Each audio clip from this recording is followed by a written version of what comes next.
Donc quand vous commencez la conduite, première chose, vous vous installez. Une fois que vous êtes installé, vous freinez, vous débrayez à fond. Vous appuyez longtemps sur Start. Vous lâchez, le moteur s'allume. Avant de partir, l'inspecteur vous demandera: est-ce que vous avez des questions? Vous lui dites simplement: tout le monde est bien attaché. Vous verrouillez ici le bouton des portes. Une fois que vous avez fait ça, vous mettez votre première, vous retirez le frein à main toujours en appuyant sur le frein et vous appuyez sur le bouton. Dès que vous allez partir, vous allez devoir regarder autour. Vous allez devoir regarder à gauche, à droite. Le regard doit être rapide. On met la première, on contrôle, on clignote et on y va. Donc là on arrive en agglomération, on se met rapidement en troisième. Pour tenir le volant, on préfère être à 9h15 pour l'accessibilité au niveau des clignotants, des essuie-glaces, etc. Le fait d'être large au niveau du volant, ça permet d'avoir un volant plus facilement maniable. Quand vous arrivez sur un giratoire, donc là on arrive sur un giratoire. Sur un giratoire, ça va être toujours la priorité à gauche. Donc là, on va freiner, se remettre en deuxième et avoir relâché l'embrayage assez tôt. Et là, on va alterner le regard. On va regarder bien à gauche, en face, à gauche, en face. Et quand c'est bon, vous donnez une impulsion. Vous vous placez sur l'extérieur, vous clignotez un angle mort à gauche. Donc l'angle mort. Là, on va arriver dans une voie d'accélération. La voie d'accélération, le principe est simple, c'est de sortir à la même vitesse que les autres. On se met là en deuxième parce qu'il n'y a pas beaucoup de visibilité. Et là, on regarde dans le rétro, on y va doucement. Dès qu'il n'y a personne, on accélère fort. Et là, on n'hésite pas, on enchaîne, on gagne de la fluidité. Voilà. Une fois qu'on est stabilisé, on met la cinquième et on retient bien son volant. Au niveau du levier, regardez rapidement au niveau du levier comment justement manier le levier de vitesse. Là par exemple, on est en cinquième. Pour passer en 4, on débraye, on prend bien le bout des doigts. Donc là, ce qui va être important, c'est prendre le bout des doigts. On va vers le bas tranquillement. Et après, on peut relever l'embrayage. Ce qui va être important, pareil, quand on passe en 3, c'est prendre le bas de la paume. Ici, pas ici, ici. Ça, c'est vraiment important de bien tenir son levier ici. Et là, quand je passe à 3, je mets la troisième comme ça. Je relève l'embrayage. La deuxième, je plaque bien à gauche et je descends. Donc on arrive dans le rond-point. On est en deuxième, il n'y a personne à gauche. Et ben on accélère. Voilà, on donne une impulsion. Généralement dans un rond-point, vous serez en deuxième. Dites-vous que vous serez quasiment toujours en deuxième. Et comme ça, vous serez tranquille. On va voir rapidement comment expliquer le levier de vitesse. Donc là, je vais m'arrêter dans la voie sur la droite. Je contrôle bien la droite dans le rétro.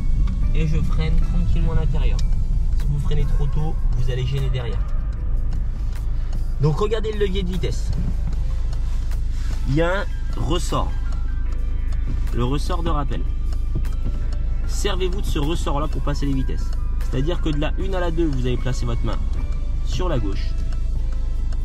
De la 3 à la 4, vous allez placer votre main vers le haut, au bout des doigts et bas de la paume. Et ensuite, pour aller en 5 et en 6, vous placez votre main en direction de la 5 et la 6. Si votre main est toujours comme ça et que vous serrez le levier, en fait, vous ne serez pas fluide. Et cet objectif-là, c'est un des objectifs les plus importants pour gagner en fluidité. Souvent, on se dit, ouais, c'est bon, je passe ma vitesse comme ça. Et en fait, au final, des fois, on se trompe.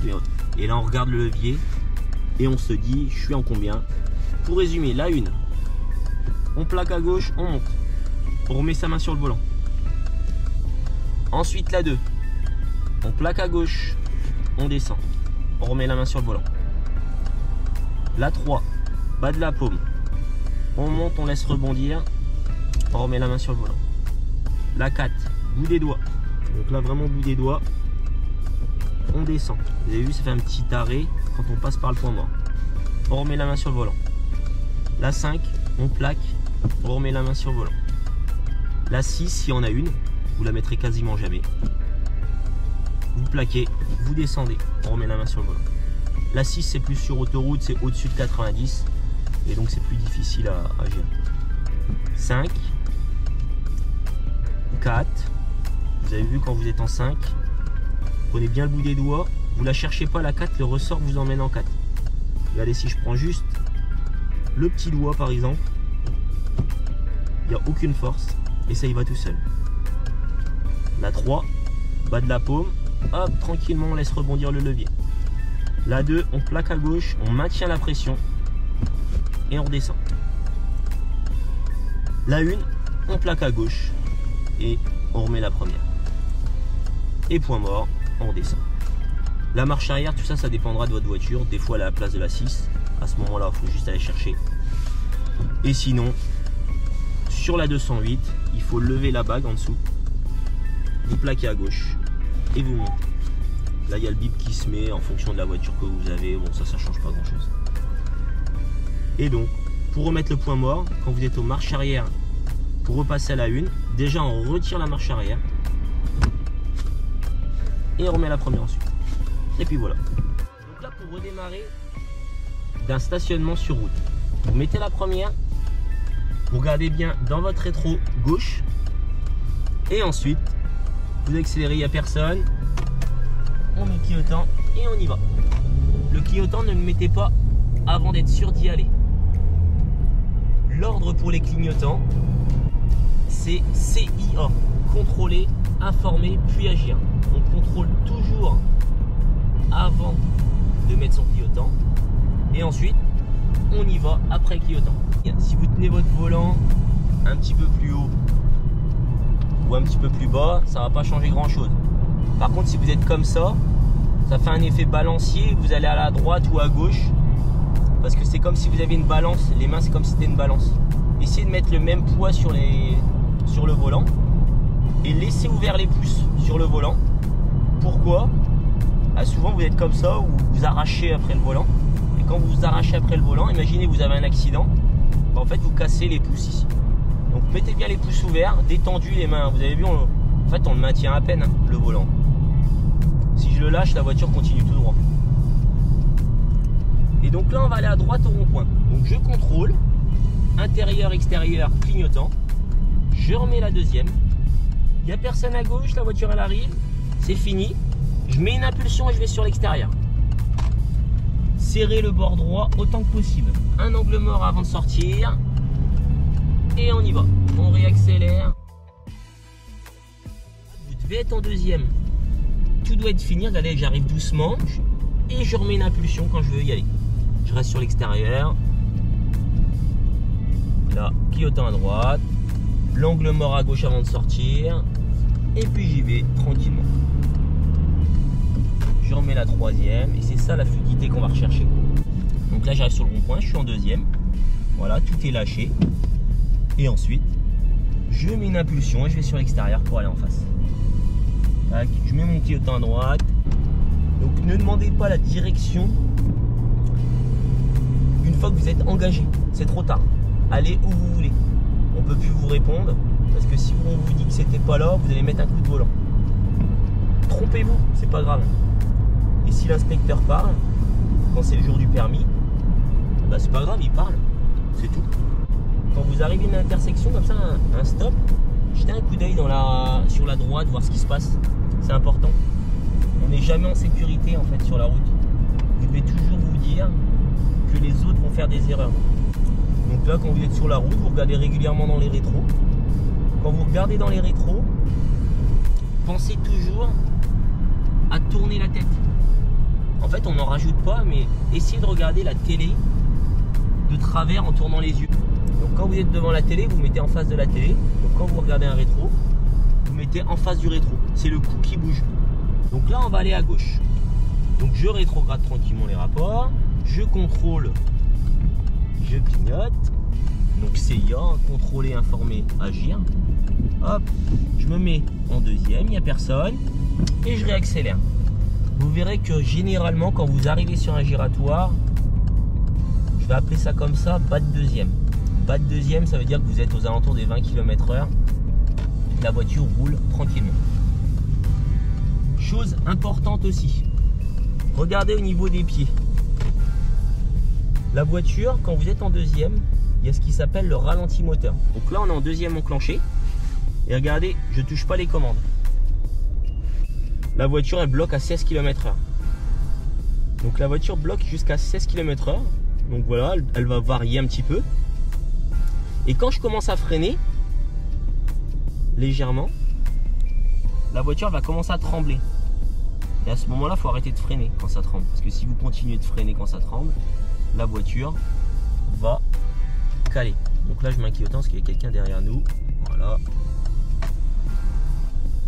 Quand la voiture commence à trembler, c'est à ce moment-là en fait qu'on vous dit de remettre la première. C'est ce qu'on appelle remise première ou redémarrage première.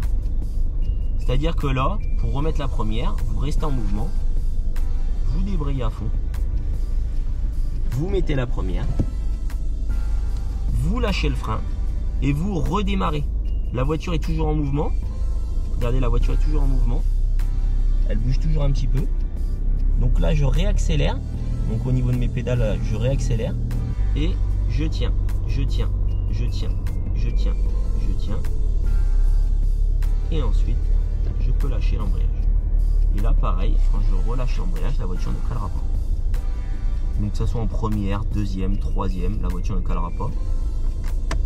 Donc c'est pour ça qu'on va toujours se servir du ralenti moteur pour rouler dans les endroits un petit peu exigus, l'allure lente, dans les parkings aussi. Et sinon, on va jouer avec l'embrayage. Il y a un vélo, on rétrograde tranquillement. On s'en fiche.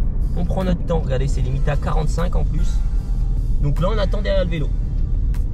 On fait bien attention à bien serrer sa droite dans le virage. Et là, on attend derrière le vélo. Soyez patient, vous ne pouvez rien faire. Regardez dans votre rétro. Mais là, si vous dépassez ici alors qu'il y a un véhicule qui recule et qu'il y a un virage, en plus on voit qu'il y a de la neige. Donc ça fait beaucoup de choses à anticiper. Donc là, on reste derrière. Et on s'arrête toujours en deuxième à un stop. Toujours en deuxième à un stop. Donc je le répète une fois, toujours en deuxième à un stop. Une fois qu'on a arrêté, on met la première. On va chercher la visibilité à gauche et à droite. Il n'y a personne. Et on y va. On dégage l'intersection. C'est ça qu'on appelle le dynamisme. C'est de prendre la décision et une fois qu'on l'a prise, dégager l'intersection. Là, on arrive les priorités. On voit dans les villages, il y a beaucoup de priorités.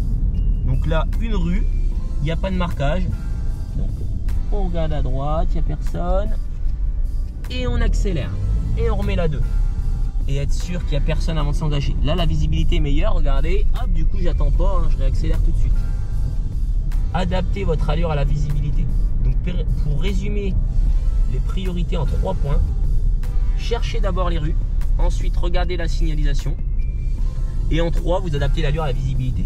Regardez ici, il y a une intersection. On voit qu'ils ont un stop. Au-dessus du panneau, il y a un stop. On voit un petit peu la ligne effacée. Donc là, c'est à moi de passer. Là, il y a des piétons. Je mets le clignotant. Ils sont loin, peu importe. Mettez le clignotant. Ça ne coûte rien de mettre des clignotants. Montrez que vous avez vu les choses.